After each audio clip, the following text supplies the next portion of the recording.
मेरा गुस्से की शिद्दत से बहुत बुरा हाल हो रहा था। समझ नहीं आ रहा था कहाँ जाऊं, क्या करूं। घर वालों ने भी मेरे साथ बहुत ज्यादती की थी। महज पैसे के लिए अंधे शख्स के साथ ब्याह दिया था। एक ऐसा इंसान जो अपनी मर्जी से दुनिया को देख भी नहीं सकता, कहीं पे अकेले आ जा नहीं सकता, उसे मेरा हमसफर बना दिया था। उन्हें तो इस चीज का फायदा हो गया था। उन्हें जरूरत को पूरा करने के लिए पैसे मिल गए थे, मगर मैं कहाँ जाती। मुझे तो कोई रास्ता नजर नहीं आ रहा था। तभी दरवाजे के पास खटखट की आवाज सुनाई दी थी। फिर दरवाजे के अंदर वो आता दिखाई दिया। उसके साथ उसका वो मेल नर्स भी मौजूद था जो हर वक्त उसके साथ रहता था। वो उसे अपने कमरे में बिठाकर वापस चला गया और जाते जाते मुझे कहने लगा कि अगर किसी भी चीज की जरूरत हो, कोई भी मसला हो, तो मुझे आवाज देकर बुला लीजिएगा, मैं साथ वाले कमरे में हूँ। मैं आंसू पीती हाँ में सर हिला दिया और मेरा शोहर मेरे पास बैठ गया और अपने हाथों से टटोल कर मेरे नक्कुश देखने लगा। गुस्से की एक लहर मेरे पूरे वजूद में दौड़ गई थी। मैंने उसका हाथ पीछे झटक दिया था। उसके चेहरे पर हैरत के तासुरात उभरे।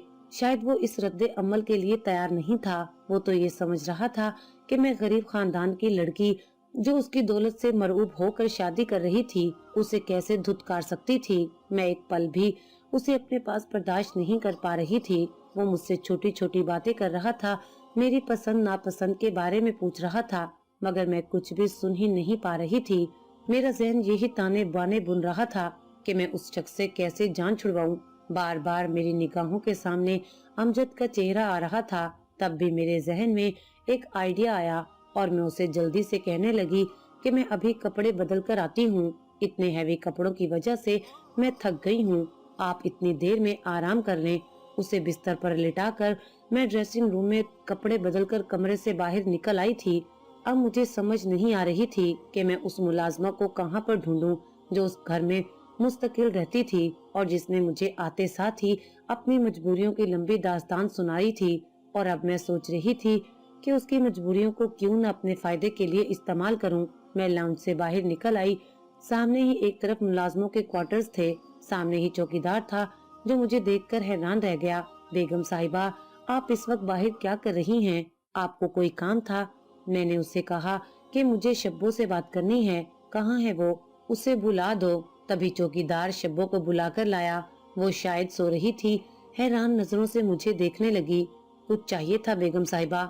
मैं उसका हाथ पकड़कर लाउंज में ले आई और अपने हाथ में पहनी हुई एक कीमती सोने की अंगूठी उसके हाथ पर रख दी जो बरी में मेरे शोहर ने मेरे लिए जेवरात के साथ भिजवाई थी। मुझे वो अंगूठी बहुत पसंद आई थी, मगर अब जो मैं करने जा रही थी उसके लिए मुझे अपनी पसंदीदा चीज से कुर्बानी देना इतना मुश्किल नहीं लग रहा था।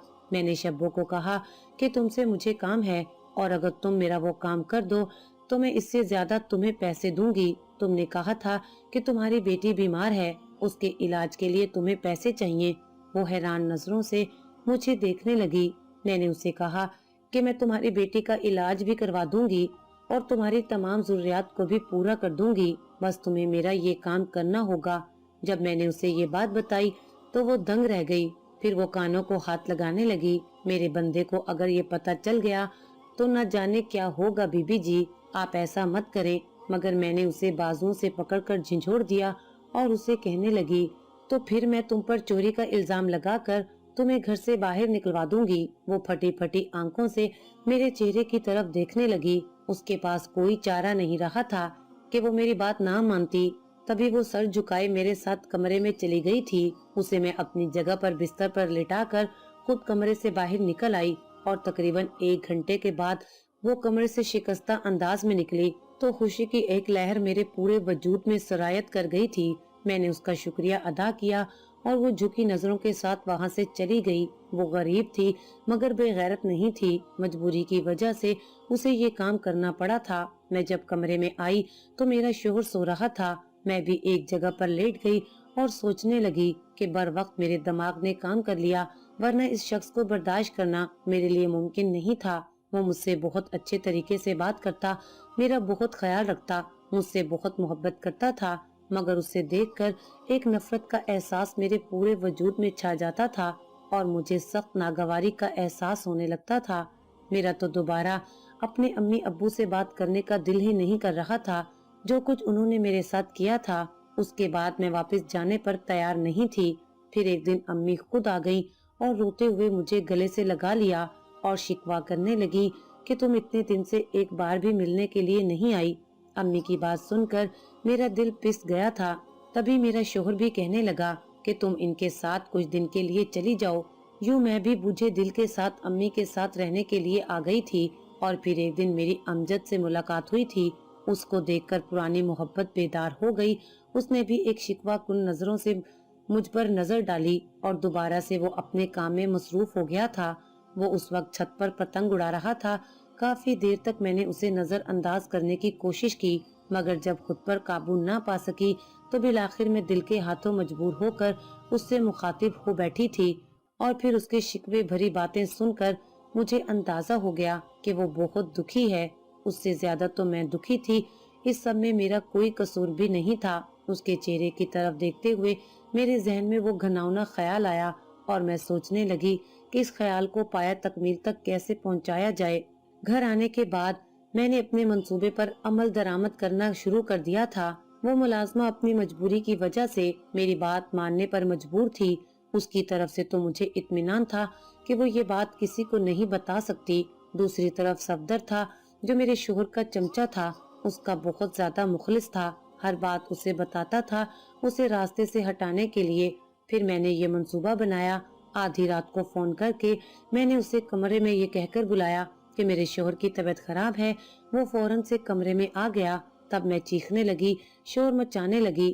میرا شوہر بھی ہڑبڑا کر اٹھ بیٹھا اور جب مجھ سے رونے کا سبب پوچھا تو میں اسے کہنے لگی کہ تمہارے سیکرٹری نے میرے ساتھ بدتمیزی کرنے کی کوشش کی ہے۔ صفدر یہ سن کر پریشان ہو گیا تھا۔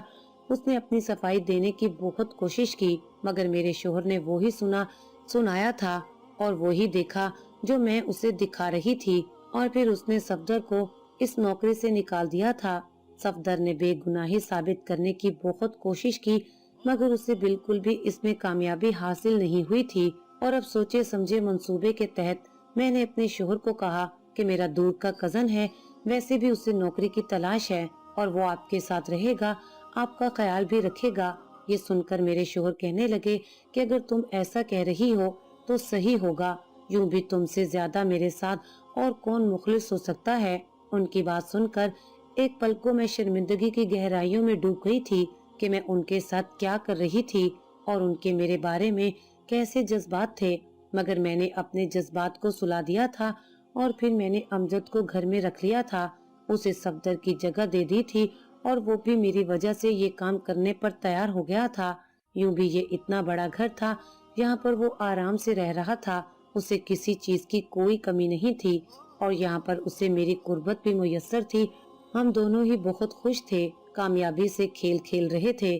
میں اپنی ملازمہ کو اپنے کمرے میں بلا لیتی تھی اور خود امجد کے کمرے میں چلی جاتی تھی۔ سب کچھ میری مرضی کے مطابق ہو رہا تھا۔ ایک دن میرے شوہر کہنے لگے کہ میں کام کے سلسلے میں ملک سے باہر جانا چاہتا ہوں۔ یہ سن کر میں بوکھلا گئی کہ اگر وہ ملک سے باہر جائیں گے تو امجد بھی تو ان کے ساتھ جائے گا اور امجد کے بغیر میں کیسے رہ سکتی ہوں۔ تبھی باتوں باتوں میں میں نے ان سے پوچھا کہ آپ اپنے ساتھ کس کو لے کر جائیں گے؟ آپ کا خیال رکھنے کے لیے بھی کوئی ہونا چاہیے۔ وہ کہنے لگے کہ میرے ساتھ میرا دوست جا رہا ہے، وہ میرا خیال رکھے گا۔ ان کی بات سن کر میں مطمئن ہو گئی۔ مجھے اس بات پر بھلا کیا اعتراض ہو سکتا تھا؟ وہ پھر ملک سے باہر چلے گئے تھے۔ یہ ایک مہینہ میں نے بہت بھرپور انداز میں گزارا تھا۔ اپنے شوہر کے پیسے کا استعمال کرتے ہوئے میں امجد کے ساتھ عیش کر رہی تھی۔ پورے پاکستان میں وہ جگہیں جہاں پر میں ویسے جانے کا تصور بھی نہیں کر سکتی تھی، ان سب جگہوں پر نہ صرف ہم دونوں گھومنے کے لیے گئے تھے بلکہ ہم دونوں نے بہت زیادہ انجوائے کیا تھا۔ زندگی میں آنے والے یہ لمحات ہم لوگوں نے بھرپور طریقے سے گزارے تھے۔ ہم دونوں ہی بہت خوش تھے۔ اور پھر جب ایک مہینے کے بعد میرے شوہر گھر آئے تو وہ پہلے سے بدلے ہوئے لگ رہے تھے۔ انہوں نے مجھ سے نارمل انداز میں ہی بات کی تھی، مگر پھر بھی ان کا لہجہ بدلا ہوا تھا۔ دیکھنے میں بھی وہ پہلے سے زیادہ صحت مند ہو گئے تھے۔ ان کے چہرے پر بھی سنجیدگی طاری تھی۔ اور رات کو پھر حسب معمول میں نے ملازمہ کو اپنے کمرے میں بلا لیا اور پھر خود امجد کے کمرے میں چلی گئی۔ مجھے اس کے کمرے میں گئے ہوئے थोड़ी ही देर गुजरी थी जब यकदम दरवाजा खुला और कमरे की लाइट ऑन हो गई, और जब मैंने पीछे मुड़कर देखा तो मैंने जब आंख खोली तो घर में गुर्बत का माहौल देखा था। सारी जिंदगी मैंने हर चीज के लिए तरसते हुए गुजारी थी। घर में अम्मी अब्बू के अलावा हम 5 बहन भाई थे। मैं बहन भाइयों में सबसे बड़ी थी। यूं घर के कामकाज की जिम्मेदारियां मुझ पर ही थीं। बाकी बहन भाइयों को छोटा होने की वजह से फिर भी रियायत मिल जाया करती थी। अम्मी के उताब का निशाना भी मैं ही ज्यादातर बना करती थी। अम्मी को भी मेरी हरकतों पर काफी ज्यादा एतराज रहता था। उन्हें मेरे सहेलियों के घर आने जाने पर, ज्यादा वक्त छत पर गुजारने पर, गर्ज ये कि बहुत सारी बातों पर एतराज था जिन्हें मैं एक कान से सुनकर दूसरे कान से निकाल दिया करती थी। मुझे ऐसा लगता था जैसे अम्मा हम बहन भाइयों से मोहब्बत नहीं करती। उन्होंने बस हमें पैदा करके दुनिया में लाने की जिम्मेदारी ही निभाई है। मैं ऐसा सिर्फ सोच सकती थी, अम्मा के सामने ऐसा कह नहीं सकती थी क्योंकि वो चप्पल उतार कर मारते हुए देर नहीं लगाती थी। कमाने वाले सिर्फ अब्बा ही थे। दोनों भाई बहुत छोटे थे। ऐसे में घर में ज्यादातर दाल सब्जी ही पकती थी। कभी कभी तो घर में फाके की नौबत भी आ जाती थी। हमें अच्छा खाना शायद महीनों बाद ही नसीब होता था। अमजद मेरी जिंदगी में बाहर की मानित आया था। वो लोग कुछ टाइम पहले ही इस मोहल्ले में आकर आबाद हुए थे। ये घर उन्होंने किराए पर लिया हुआ था और वो हमसे भी ज्यादा गए गुजरे थे। हमें एक फायदा था कि कच्चा पक्का ही सही मगर घर अपना था। मगर वो लोग तो बेचारे अपने घर से भी महरूम थे। अमजद की कोई नौकरी भी नहीं थी। वो सारा दिन दोस्तों के साथ यहाँ वहाँ घूमता फिरता रहता था। हम दोनों ही एक दूसरे को पसंद करते थे, शादी करना चाहते थे। जब अमजद ने मेरे लिए रिश्ता भिजवाया तो अम्मा अब्बा ने ये कहकर रिश्ता उसी वक्त मुस्तरद कर दिया कि लड़के का चाल चलन ठीक नहीं है और ना ही वो कोई नौकरी करता है। ऐसे निकट्टू इंसान के साथ बहाने का क्या फायदा जो बेटी हर दूसरे तीसरे दिन रोकर मेके की दहलीज पर आती रहे। अम्मा की बात एक हद तक माकूल थी मगर मैं फिर भी अपने फैसले से पीछे हटने को तैयार नहीं थी। मैंने जब इस बात पर एहतजाज किया तो अम्मा ने मेरी बहुत ही ज्यादा पिटाई की और अम्मा से मार खाने के बावजूद भी मैं अपनी बात से पीछे नहीं हट रही थी। उन्हीं दिनों अब्बा अम्मा के साथ न जाने क्या सरगोशियां करते रहते थे और मुझे ऐसे लग रहा था जैसे वो लोग मेरे बारे में कोई खिचड़ी पका रहे थे। मगर मैं ये भी जानती थी कि मेरी मर्जी के बगैर वो कुछ भी नहीं कर सकते थे क्योंकि वो जानते थे कि मैं काफी ज्यादा जिद्दी लड़की हूँ। तभी एक दिन अम्मा ने मुझे कहा कि अब्बा ने मेरा रिश्ता अपने बॉस के साथ तय कर दिया है। ये बात सुनकर मैं हक्का बक्का रह गई। ऐसा भला कैसे हो सकता है? आप लोग मेरी मर्जी जाने बगैर मेरा रिश्ता कैसे तय कर सकते हैं, जबकि आप जानते भी हैं कि मैं किसके साथ शादी करना चाहती हूँ। अम्मा ने मेरी बात सुनकर सर पीट लिया और कहने लगी कि वो निकट्टू जो 10 रुपए भी नहीं कमाता वो तुम्हें कहाँ से खिलाएगा, वो तुम्हारी जरूरत कैसे पूरी करेगा। अम्मा की बात सुनकर मैं चुप हो गई थी। अब तो अब्बा भी इस रिश्ते के हामी थे। अम्मा की निस्बत अब्बा से मैं बहुत डरती थी और उनके सामने तो मैं ऐसी बात करने के बारे में सोच भी नहीं सकती थी। अब्बा को गुर्दों का मसला था। उन्हें पिछले कई सालों से शुगर की बीमारी थी और अब जब उन्होंने मेरा रिश्ता तय कर दिया था तो उन्हें उनके बॉस ने बहुत माली मदद भी की थी जिसके बारे में मुझे बहुत बाद में अंदाजा हुआ था। और फिर जब शादी से पहले ही मेरे लिए कीमती जेवरात और ढेर कपड़े आए तो ये बात देखकर कुछ पल के लिए मैं भी वक्ती तौर पर बहल गई थी और फिर शादी की तैयारियां करने लगी थी।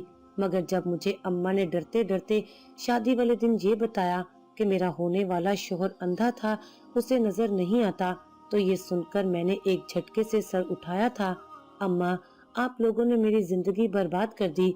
आखिर आप लोगों ने क्या सोचकर उस शख्स से मेरी शादी की है? मेरी हालत देखकर अम्मा गड़बड़ा गईं और कहने लगी कि अरे तो क्या हुआ, लड़का बहुत अमीर है, पैसों में खेलेगी तू। और तुम्हारे अब्बा कह रहे थे कि उसका इलाज मुमकिन है। कुछ टाइम पहले ही एक्सीडेंट से उसकी नजर चली गई है और ये भी हो सकता है कि वो ऑपरेशन करवा ले तो उसकी नजर वापस आ जाए। तुम फिक्र क्यों करती हो? अम्मा की बात सुनकर मैं चुप हो गई मगर मेरे दिल में उस शख्स के लिए बेइंतहा नफरत पैदा हो गई थी और इसी नफरत ने मुझे बगावत करने पर उकसाया اور میں نفرت کی آگ میں گناہ کی طرف چلی گئی، جس نے اپنے پیسے کے بلبوتے پر معذوری ہونے کے باوجود بھی مجھے خرید لیا تھا اور مجھے میری محبت سے دور کر دیا تھا۔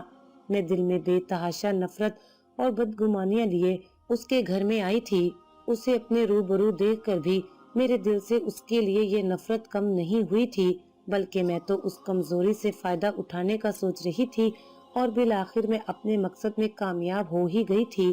بلکہ ایک طرح سے تو میں اس گھر میں خوش تھی۔ ایک تو مجھے اس کی قربت بھی برداشت نہیں کرنی پڑتی تھی اور دوسرا میرا محبوب بھی ہر وقت میرے پاس رہتا تھا اور میں پیسے میں بھی کھیل رہی تھی۔ ہر آسائش مجھے میسر تھی۔ اب جب ہم دونوں ساری دنیا سے بے خبر ہو کر ایک دوسرے میں مدہوش تھے تو کمرے کی لائٹ آن ہونے پر ہم دونوں ہڑبڑا کر اٹھ بیٹھے۔ دروازے کے بیچوں بیچ میرا شوہر کھڑا تھا، وہ بالکل سامنے دیکھ رہا تھا۔ اسے دیکھ کر ایک پل کو میری سانس رک گئی، مگر اس کے اندھا ہونے کا سوچ کر میری سانس میں سانس آئی تھی۔ کافی دیر تک وہ وہیں پر کھڑا رہا۔ اسے دیکھ کر ہم لوگ پھر سے ایک دوسرے میں مصروف ہو گئے تھے۔ وہ دروازہ بند کر کے وہاں سے چلا گیا تھا۔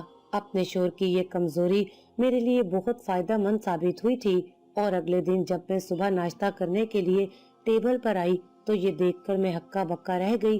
سامنے ٹیبل پر میرا شوہر بیٹھا ہوا تھا اور حیرانگی کی بات یہ تھی کہ اس کے ہاتھوں میں ایک اخبار تھا۔ آنکھوں پہ گلاسز ٹکائے وہ اخبار پڑھنے میں مصروف تھا۔ میں نے اور امجد نے حیران پریشان نظر ایک دوسرے پر ڈالی۔ یہ سب کیا تھا؟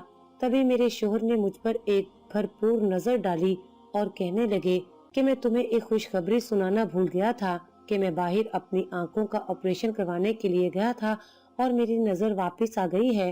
اس کی بات سن کر میرا اوپر کا سانس اوپر، نیچے کا سانس نیچے رہ گیا تھا۔ اس کا مطلب تھا کہ رات کو جو کچھ بھی ہوا تھا اس نے دیکھ لیا تھا۔ اس پر میری حقیقت کھل گئی تھی۔ میرے چہرے کے تاثرات دیکھ کر وہ زخمی سے انداز میں مسکرایا اور کہنے لگا کہ میں نے تم پر اعتبار کیا تھا، تم سے سچی محبت کی تھی۔